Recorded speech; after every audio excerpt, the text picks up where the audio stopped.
नमस्कार दोस्तों, ये कहानी एक ऐसे एथलीट की है जो खुद निष्फल रहा लेकिन अपने पैशन के दम पर बना डाली 12 लाख करोड़ की कंपनी। ये कहानी है दुनिया की सबसे बड़ी स्पोर्ट्सवेयर कंपनी नाइकी की, जिसकी हर रोज की सेल है 1000 करोड़ रुपए की।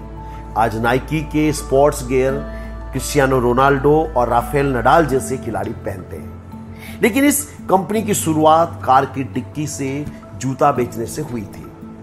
दोस्तों, ये कहानी है फिल नाइट की। फिल नाइट का जन्म अमेरिका में पोर्टलैंड में हुआ था और उनकी एक विशेषता थी कि ये भजते थे, यानी कि तेज दौड़ते थे, और इनका सपना था वर्ल्ड क्लास एथलीट बनने का। इन्होंने स्कूल कॉलेज के समय में काफी प्रैक्टिस की, काफी रेस जीती और 1962 में उन्होंने अपना MBA भी किया और रनिंग कंटिन्यू चालू रखी।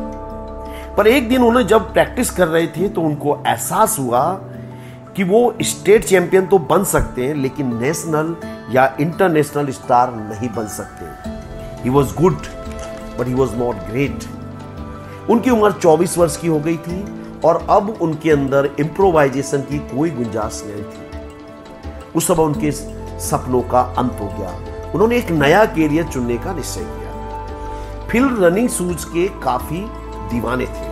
उन्होंने MBA में रनिंग शूज पर डिटेल स्टडी करके एक रिसर्च पेपर भी तैयार किया था। तो उन्होंने रनिंग शूज के फील्ड में कुछ नया करने का निश्चय किया। फिल नाइट ने महसूस किया कि जापानी शूज अपनी क्वालिटी और कम कीमत के दम पर एडिडास और पूमा जैसे ब्रांड को पछाड़ सकते हैं। फिल ने निश्चय किया कि वो जापान से टाइगर शूज इंपोर्ट करके अमेरिका में बेचेंगे। इस समय टाइगर शूज जापान की ओनित्सुका कंपनी बनाती थी। फिल ने अपनी सारी सेविंग्स इकट्ठी की और पहुंच गए जापान। कंपनी के रिप्रेजेंटेटिव से मुलाकात करने से पहले फिल काफी नर्वस थे। ओनित्सुका कंपनी के रिप्रेजेंटेटिव ने फिल से उनकी कंपनी का नाम पूछा तो अचानक फिल के दिमाग में ब्लू रिबन्स की इमेज आई जो उन्होंने कई कंपटीशन में जीते थे। तो फिल ने कहा कि मेरी कंपनी का नाम है ब्लू रिबन। हालांकि उस समय ऐसी कोई कंपनी नहीं थी। तो फिल ने अपने कॉलेज में रिसर्च पेपर को लाइन टू लाइन रिपीट कर दिया। रिप्रेजेंटेटिव फिल के नॉलेज को देखकर काफी खुश हुए और डील हो गई पक्की।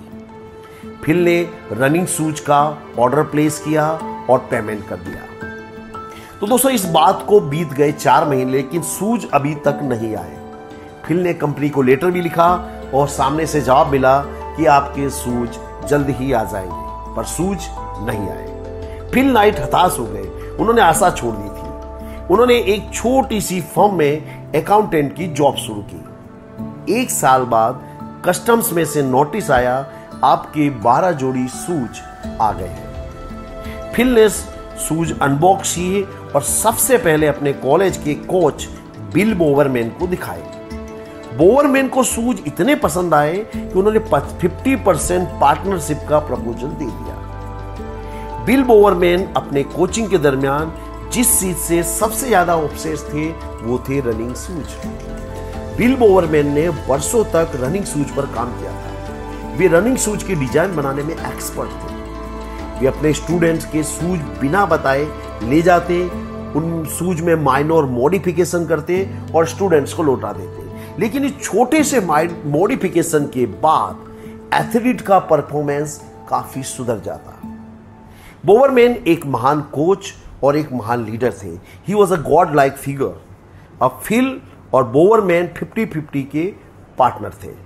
फिल ने उसी दिन ओनित्सुका कंपनी को लेटर लिखा कि उन्हें वेस्टर्न USA की एक्सक्लूसिव डीलरशिप के राइट्स दिए जाए और फिल ने $1000 में 300 जोड़ी शूज का ऑर्डर दिया। शूज सही समय पर आए, डिस्ट्रीब्यूशन के राइट्स भी मिल गए। फिल ने अकाउंटिंग की जॉब छोड़ दी और सारा फोकस बिजनेस पर लगाया। फिल ने सारे शूज अपने घर के बेसमेंट में स्टोर किए। फिल ने कई स्टोर्स को टाइगर शूज बेचने के लिए रिक्वेस्ट की, परंतु कोई भी तैयार नहीं था और फिल के पास खुद की शॉप खरीदने के लिए पैसे भी नहीं थे। तो फिल ने जुगाड़ लगाया। वे अपनी कार की डिग्गी में शूज भरकर वहां पहुंच जाते जहां पर कोई स्पोर्ट्स इवेंट चल रहा हो।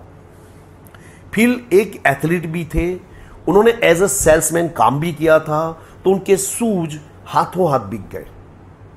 वो एथलीट्स की प्रॉब्लम्स को समझते थे, इसलिए वे एथलीट को आसानी से कन्विंस कर सकते थे। 2 महीने में 300 पेयर बिक गई। फिल ने दूसरे 900 पेयर शूज का ऑर्डर दिया। इसके लिए उन्हें बैंक से $1000 का लोन भी लेना पड़ा। फिल के पास एक ऐसा कैरियर था जिसे वो एंजॉय कर रहे थे। फिर आता है कहानी में ट्विस्ट। फिल के पास एक रेसलिंग कोच का लेटर आता है जिसमें लिखा था ओनिशुका कंपनी ने उन्हें पूरे अमेरिका के राइट्स दिए हैं, इसलिए फिल अपना बिजनेस बंद कर दें। फिल ने ओनिशुका कंपनी को लेटर लिखा पर कोई रिस्पॉन्स नहीं मिला, तो वे जापान गए। उन्होंने अपने बढ़ते हुए बिजनेस और फ्यूचर के प्लान्स के बारे में कंपनी के मालिक ओनिशुका को समझाया। ओनिशुका काफी कन्विंस हुए और फिल की वेस्टर्न यूएसए की डीलरशिप कंटिन्यू रखी। फिल ने $8000 की सेल की और अपने बिजनेस को एक्सपांड करने के लिए जेब जॉनसन को हायर किया। जेब खुद एक एथलीट था और बिजनेस को लेकर काफी पैशनेट भी था। दूसरे साल $16000 की सेल हुई। फिल का एक कंसाइनमेंट बिचने के बाद उसके बाद वे डबल या ट्रिपल ऑर्डर देते थे। वे अपना सारा प्रॉफिट री इन्वेस्ट कर रहे थे और उन्हें लोन भी लेना पड़ता था। 1 साल बाद फिल की कंपनी ब्लू रिबन पर हजारों डॉलर का लोन चढ़ गया था। कैश फ्लो नेगेटिव हो गया था। बैंक ने लोन देने से इनकार कर दिया। पैसों का इंतजाम करने के लिए फिल ने पीडब्ल्यूसी में अकाउंटेंट की जॉब ज्वाइन की। वो अपनी पूरी की पूरी सैलरी बिजनेस में इन्वेस्ट कर देते थे। दूसरी ओर बोवरमैन शूज की क्वालिटी इंप्रूव करने की ओर ध्यान दे रहे थे। बोवरमैन ने नोटिस किया कि एक एवरेज अमेरिकन की हाइट और वेट एक जापानीज से ज्यादा होते हैं, इसलिए अमेरिकन के लिए रनिंग शूज अलग अलग तरह के होने चाहिए। बोवरमैन ने टाइगर शूज के टुकड़े किए, उसको रिसर्च किया और बेस्ट फीचर के आधार पर एक नया शूज बनाया, और जो बना था वो था चमत्कार। शूज का नाम रखा गया कॉटेज। ओनिशुका कंपनी ने शूज का मैन्युफैक्चरिंग शुरू किया। ये शूज सुपर सक्सेसफुल साबित हुए। फिल का मैनेजमेंट बोवरमैन की रिसर्च के दम पर 1971 तक कंपनी का सेल $1.3 मिलियन हो गया। फिल ने जॉब छोड़ दी और सारा ध्यान बिजनेस पर लगाया। फिर जापान से आता है एक सुनामी। ओनिशुका के अंदर लालच जागा, वो पूरी कमाई रखना चाहता था। उन्होंने फिल को अल्टीमेटम दिया, ब्लू रिबन कंपनी के 51 स्टेक ओनिशुका को बेच दिया जाए, नहीं तो डीलरशिप कैंसल। ओनिशुका ने सारी लिमिट्स क्रॉस कर दी थी। फिल ने अपनी टीम को इकट्ठा किया और कहा किसी और की ब्रांड को बेचने का वक्त खत्म हो गया, अब वक्त है अपनी खुद की ब्रांड बनाने का। ओनिशुका से पार्टनरशिप तोड़ी और खुद की ब्रांड पर काम किया। शुरुआत हुई लोगो बनाने से। ऐसा लोगो चाहिए था जो sense of motion, sense of victory को जगाए और शूज के साइड में फिट भी हो जाए। और अंत में बना ये वाला लोगो। ब्रांड का नाम फाल्कन डायमेंशन 6 इस तरह का सजेस्ट किया गया। इस पर जेब जॉनसन ने सबसे अच्छा नाम दिया, नाइकी। ग्रीक में विजय की देवी को नाइकी कहते हैं। एक थर्ड पार्टी को शूज मैन्युफैक्चरिंग का काम सौंपा गया। 30 मई 1964 को शूज लॉन्च हुए। इस समय मार्केट में एडिडास, पूमा, टाइगर जैसे शूज छाए हुए थे और वे नाइकी को चुटकियों में मसल सकते थे। फिल ने हटकर मार्केटिंग करने का निश्चय किया। फिल ने नोटिस किया कि ज्यादातर एथलीट्स वो शूज पहनते हैं जो वर्ल्ड के बेस्ट एथलीट्स पहनते हैं। फिल ने दुनिया के बेस्ट रनर स्टीव प्रीफोंटेन को अपना ब्रांड एम्बेसडर बनाया। यह पहला मौका था जब स्पोर्ट्स गियर बनाने वाली किसी कंपनी ने प्रमोशन में एथलीट का उपयोग किया हो। सेल्स टीम में ऐसे लोगों को रखा जाता था जो या तो खुद एक एथलीट थे या स्पोर्ट्स को लेकर पैशनेट। इससे सेल्स पर्सन अपने कस्टमर की समस्या और जरूरत को आसानी से समझ पाते और इसके कारण प्रोडक्ट डिजाइन, सेल और आफ्टर सेल सर्विस जबरदस्त हो गई। फिल ने अपने एक्सपीरियंस, पुराना कस्टमर बेस और बोवरमैन के डिजाइन का जबरदस्त कॉम्बिनेशन किया और 1980 में नाइकी ने 2700 एम्प्लॉय थे, कंपनी ने $270 मिलियन की सेल की थी। अब नाइकी एडिडास को बीट करके अमेरिका की नंबर 1 कंपनी बन गई। फिर मार्केट में एंट्री होती है रिबॉक की। रिबॉक ने नाइकी को हिला डाला। नाइकी के शूज कंफर्टेबल, ड्यूरेबल होते थे, लेकिन नाइकी वाले फैशन और स्टाइल पर कोई ध्यान नहीं देते थे। दूसरी ओर रिबॉक ने एक नया ट्रेंड शुरू किया।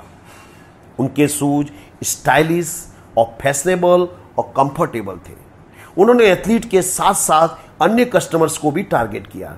नतीजा, नाइकी का कस्टमर से कनेक्शन टूट गया। नाइकी को लॉस हुआ और नाइकी को अपने कई एम्प्लॉइज को नौकरी से निकालना पड़ा और 1986 में रिबॉक अमेरिका की नंबर 1 कंपनी बनी। अब नाइकी को मार्केट में बने रहने के लिए किसी मैजिक की जरूरत थी, तो नाइकी ने चुना माइकल जॉर्डन को, जो उस समय एक चमत्कार थे। माइकल जॉर्डन एक उभरता हुआ सितारा थे और फिल जानते थे कि माइकल भविष्य में सबसे पॉपुलर खिलाड़ी बनेंगे। फिल ने माइकल को अपना ब्रांड एम्बेसडर बनाया। माइकल जॉर्डन के नाम से air Jordan basketball sneaker launch किए। एयर जॉर्डन से पहले बास्केटबॉल प्लेयर के जो शूज थे काफी सिंपल और बिना किसी डिजाइन के होते थे। यहां फिल ने एक जबरदस्त मार्केटिंग स्ट्रेटेजी अपनाई। दोस्तों, आपको जानकर आश्चर्य हुआ कि माइकल जॉर्डन को उस समय हर मैच में $500 की पेनल्टी भरनी होती थी और ये पेनल्टी वो खुशी खुशी भरते थे, लेकिन उसके बदले उनको कईयों डॉलर का मुनाफा होता था। तो हुआ यूं कि बास्केटबॉल प्लेयर को ब्लैक या व्हाइट शूज पहनकर खेलना होता था, लेकिन माइकल जॉर्डन लाल रंग के चमचमाते हुए स्नीकर्स पहन करके बास्केटबॉल खेलते थे और ऊपर लगा हुआ था नाइकी का लोगो। इस तरह से नाइकी जो ब्रांड था उसको माइकल जॉर्डन ने आसमान पर पहुंचा दिया। माइकल जॉर्डन गेम्स के दौरान शूज पहनकर उसे प्रमोट करते थे, साथ ही साथ कई एड्स भी शूट किए गए। पहले वर्ष नाइकी की $100 मिलियन की सेल हुई। नाइकी वापस मार्केट में छा गई। नाइकी फिर से नंबर 1 बन गई। 1990 में नाइकी ने ग्लोबली एक्सपांड किया। आज नाइकी शूज के अलावा दूसरे स्पोर्ट्स गियर भी बेचती है। आज नाइकी का वैल्यूएशन है 12 लाख करोड़। आज नाइकी दुनिया की नंबर 1 कंपनी है। फिल ने अपनी बुक शू डॉग्स में लिखते हैं, let everyone else call your idea crazy, just keep going, don't stop, don't even think about stopping until you get there, just do it. यानी कि दुनिया आपको पागल कहे कोई चिंता नहीं, जब तक आपको लक्ष्य की प्राप्ति ना हो रुको मत।